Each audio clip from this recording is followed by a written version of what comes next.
What's going on, guys? Detroit Reaper here from the official WeGameHere.com. Please go check out that website. It is very amazing. Lots of gamers. So, on to today's video. We are talking about Sony's E3 2015 predictions / wish list. So, these are my top 10. I might have a couple extra, but let's go ahead and get started. Jump right into the video. So, number 1, Ratchet and Clank will be shown alongside a trailer for the movie and will be a 4-player co-op, unlike the first game. Now, I feel like they need to do something different for this Ratchet and Clank, because in my opinion, Ratchet and Clank didn't come out that long ago. I mean, I guess it came out in the PlayStation 2 era, so maybe it was a long time ago, and because they had so many games, that I just don't really think of it like being a newer title that needed to be rebooted. So I'm thinking they need to do something different. I think the last game had 4-player co-op, or some kind of multiplayer in it, so I think that is not unreasonable, and I think it'll be very interesting because it'll be more fun to play with friends, and that's what those type of games should be about, in my opinion. Now, number 2, Sony will reveal 2 new IPs for the PlayStation 4, and a big name dev will be working on an exclusive, someone like Ubisoft or EA. Now, I don't know, you know, recently PlayStation has been really teaming up with a lot of devs, and it's been very interesting. Like, they've been getting a lot of first DLC exclusive type stuff, so it'll be interesting to see if they actually step up instead of doing that. Like, it seems like they're trying to be like Microsoft, where Microsoft is trying to do the COD thing where they would get all the DLC first and stuff like that. I think they need to stop doing that. In my opinion, they need to focus on just making games or getting these companies to make games for them. Now, if they'll do that, who knows? I feel like they should, but if they don't, you know, it's whatever they do. So, number 3, Deep Down will finally get a release date for the US. Now, I know this game isn't, I don't even think this game is out in Japan yet. So if it gets a US release date, that means that it's going to happen worldwide, because it is a free-to-play game, and the game does look good. Like, when you look at the graphics on that game, it looks amazing. It's randomly generated worlds or dungeons, and it's cool, creative character type stuff. It looks really nice. Looks like a good game to pick up and play sometimes. If you haven't checked that out, check that out. It's called Deep Down. Number 4, they will either show a new Jak and Daxter or announce a collection of all of their games. Now, for me, I think they already have a collection for Jak and Daxter, but they don't have it for PlayStation 4. And since Sony has been recently doing a lot of remasters and things of that nature, I can see them doing this because, I mean, people want it. I mean, at least I do, because my favorite game is probably Jak and Daxter. So yeah, I wouldn't mind them doing a collection for that, or some kind of a reboot. I would really like to see a new Jak and Daxter. I feel like I feel like it left for no reason. It was doing fine. It was probably the best 3D platformer available at the time when it was coming out. It just, I don't know if they just ran out of things to do or whatever, but it was a good game and they just kind of stopped. I understand that some games just need to stop sometimes, but that one seemed like it could have still gone for at least another 2 games and been fine. But that's just my opinion on that. So, number 5, they will show an exclusive games montage and will throw in games that are Japanese titles that will be released in the US across PS4, Vita, and PS3. Now, a lot of times Sony focuses, well, okay, last year or PS3 they didn't focus too much on Japanese at the beginning, and now it seems like they're jumping back to the Japanese audience.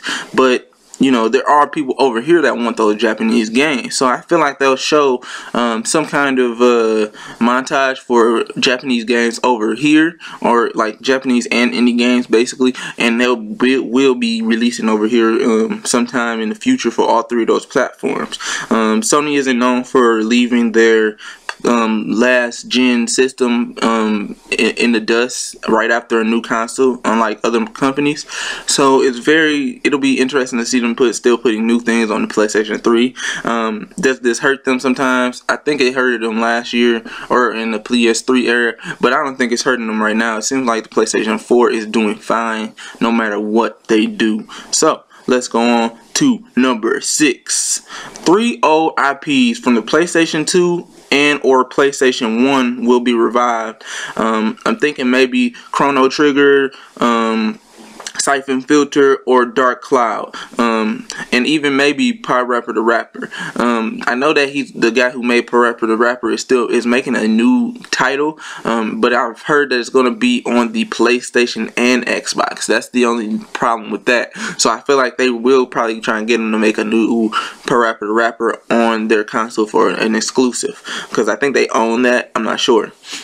Dark Cloud is another game that they own. It was an RPG, and you know, I never played it, but from everything I've seen and heard, it looked like it would be a good game to bring back and get people into it. I don't think it did that well back in the day, but not a lot of people knew about it, and there was a lot of Japanese games coming out at that time. So of course it probably wouldn't do that well against things like Final Fantasy and, you know, other games of that type of nature. I can see Chrono Trigger and Siphon Filter. These two games have been asked for a long time, especially Siphon Filter. These are another games that I had never played, but I feel like rebooting them because of how they have their cult classics, and it seems like a lot of people want them. It would make sense for them to bring these out and even put the old games on PlayStation Now. Oh, I should have put something about PlayStation Now on my list. I didn't think about that, but yeah, I feel like something like that would be nice to bring. And I think Chrono Trigger is Square's, but I'm not 100% sure who made these games. So it would be cool to see them trying to grab those, or get a team up with those guys and have them reboot it for current gen consoles, or at least PlayStation 4 exclusives. So on to 7. They will announce a Vita PS4 combo for $450 starting this holiday. Now this is what I've been waiting for the PlayStation. I'm kind of upset that the PlayStation is doing so well. It's almost like a double-edged sword for me, because I want the PlayStation 4, but I don't see a reason to grab it right now, even though it has some good games on it. Most of them just aren't for me. I would love to get one before the summer, because that's when a lot of the anime games starting to drop. But I do want a Vita with it. I feel like because the PlayStation 4 is doing so well that they won't drop the price, or they won't include a bundle that's really worth it. Like, when you notice all of their bundles, they're almost always just the PlayStation and a game or two, and then they'll add the game in there. Like, it's annoying. Like, they'll say, here, come get the Destiny bundle, and then the console is still $460. So it's like you're still buying the console and the game separate. So it makes no sense for me to go buy a bundle like that. That's just stupid. But if they do a PlayStation 4 Vita combo, it would make sense to me, because they can keep the price high, and they can sell, start selling these Vitas that really aren't really worth it, in my opinion. I know that a lot of people say that the Vita has good games, and I'm sure it does, but it's just not. It doesn't have that big title that you want. You know what I mean? Like, they just don't have that factor to that Vita. And with the PS4 being so popular, why not sell them together? You get these Vitas in everyone's hands. They can actually start buying some games on it. Maybe you want to support it more. Maybe because of that PS4 feature where you can go anywhere and play your PlayStation 4 games on the Vita, cross-play and cross-buy and all these things that they have combining these two, these two platforms. Why not sell them together for a pretty good price? And for the holiday, that will be an insane a deal, and I feel like they will win the holiday if they actually do this. If they don't do it, I still feel like Microsoft wins in the holiday season, just because of the games that they have coming out, and you know what's coming. So that's just my thing. Number 8. Guerrilla Games will show off a new RPG game, somewhat like Borderlands and Killzone. Now, everyone's been doing this this Borderlands type game. You know, we had Destiny, Borderlands, obviously. You know, we have other games that are trying to do type of stuff like Borderlands in a way.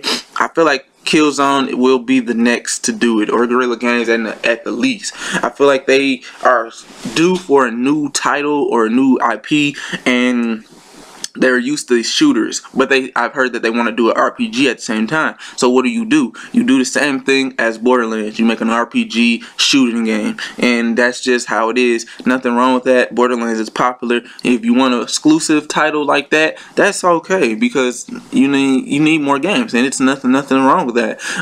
Borderlands isn't for me. I played it a couple times. It's okay in my opinion, but I think that Guerrilla's games would probably be better for me. I think it'll be more towards the shooter crowd and less towards the RPG crowd. So that's probably why that will be a better fit for me. So that's just how I see that. You guys let me know if you guys agree with that or not in the comments below. So number 9. Uncharted 4 will have gameplay shown revealing a big time actor as the main villain. Now, I don't know if the villain of Uncharted has been revealed or not. I have no idea. I don't follow the game because I missed out on a couple of them before.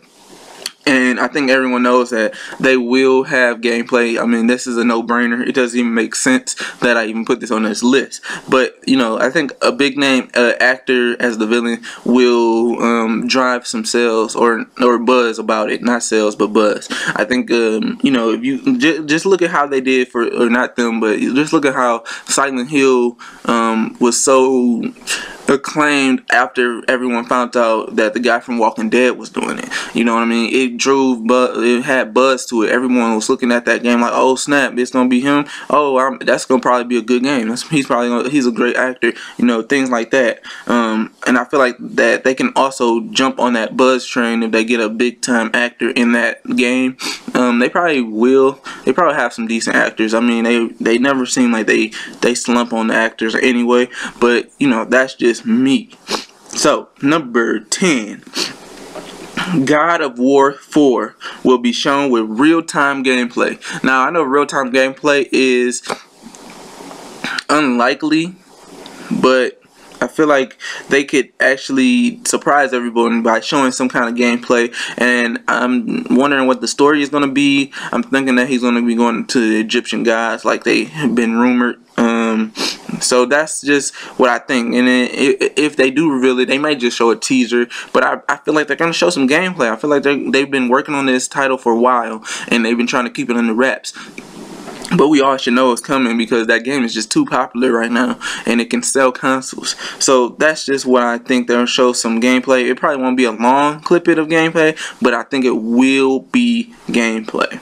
Alright, so number 12, and I'm skipping 11 because I want to do that one last. Number 12. EA Access will be announced and released on the PlayStation 4 that day. Now, EA Access is really good and for the Xbox, and I know PlayStation turned it down when they first had their PlayStation Now service, and it just seems like to me it's time for them to let you be able to choose if that value is good for you. You don't get to choose for us if the value is good, and I think they see that now with the way everyone is on EA Access, and people are liking it, and people are even getting upset that Xbox players who are having EA Access is getting that getting games early. Like, we get to play games first, you know, things like that. And I think there are people who are mad about that, and even though that's part of the deal, it's not our fault that Sony turned that down. It's their fault. You can't be mad at the Xbox or EA because they have this deal in place where people who are in their service have this deal. So that's just my opinion on that. I don't know why I went on that little rant, but yeah, I feel like that's going to be released on the PlayStation 4 that day. So if you want it, you'll be able to download all of the games that are already in the vault, and it is a good service. Trust me, I have it. It's nice. Even though I wish they had better games, but that's just me. I know in the future they will have games like Battlefront and Mirror's Edge and games like that, but right now it's just basically sports games and Plants vs. Zombies, but those aren't bad, so hey, it is what it is. So here's number 11, and I know I skipped it backwards, so let's go ahead and get it. This one is the big surprise and the finisher, the way they're going to end the whole conference. They're going to break the conference down. Like, if they do this, they win. It's just that simple. This game is so anticipated that if they actually show it and show some gameplay, they are going to win E3, and it's just how it is. Everyone's been waiting for this game. So number 11, The Last Guardian is finally shown and will get a release date this holiday season. Now, if they do this, they don't even have to say anything. Just drop the mic. This game has been on the back burner for 10 years. We've been waiting for this for 10 years. It's like a myth now. We don't know if it's here or not. We hear people in the development team saying it's canceled. Maybe when they got fired or they quit or whatever, they rebooted it, and that's why it's taking so long, and these guys probably don't know. So they thought it was canceled because it was their game, but since they rebooted it, they had to redo everything. Who knows? I don't know. These things are interesting, but if they actually show gameplay of this game and it looks good and it's coming out this holiday, they just have to drop the mic and they win. It's just that easy. It's going to be that easy. I do not see that The Last Guardian is coming out, but it was one of my anticipated games for the PlayStation 3. It was one of the reasons why I bought a PlayStation 3, and it pissed me off that it never came out, and I never forget you sold me for that in a way. But you know, they like to take their time with their games, but sometimes you can't take too long for a game. And if Team Ico isn't on this game at the same time, that's a bad thing. Like, it's not going to be good for them, because Team Ico is probably one of the best developers out. They take a little long making games, but they always come out really good. And the one thing I do like about their games is they all have like this nice looking type of graphics, and it all looks like it's all in the same world. It would be amazing to see them combine those games, Shadow of the Classics, Ico, and Last Guardian all together. I feel like that could happen in the future, and if it should, and to be honest, it really should. I think those are really good games. I feel like a lot of they don't really have a lot of replayability, or I don't want to say replayability. They don't really have what can I say? Like Shadow of the Colossus, there aren't any little enemies. Like, a lot of times you're just running to these different places, and don't get me wrong, those boss battles are badass, but I mean, sometimes you want to do stuff other than that. You know what I mean? That was the downfall for Shadow of the Colossus, in my opinion. It didn't have enough to do. You just go straight to the fights, and that, even though that's it was fun and it's good because but you're riding a horse for like 20 minutes going to each area and trying to figure out where to go, and you're exploring this world. It's like they didn't add things to explore either. But that's my list. You guys let me know yours, and keep killing the game. We out. Peace.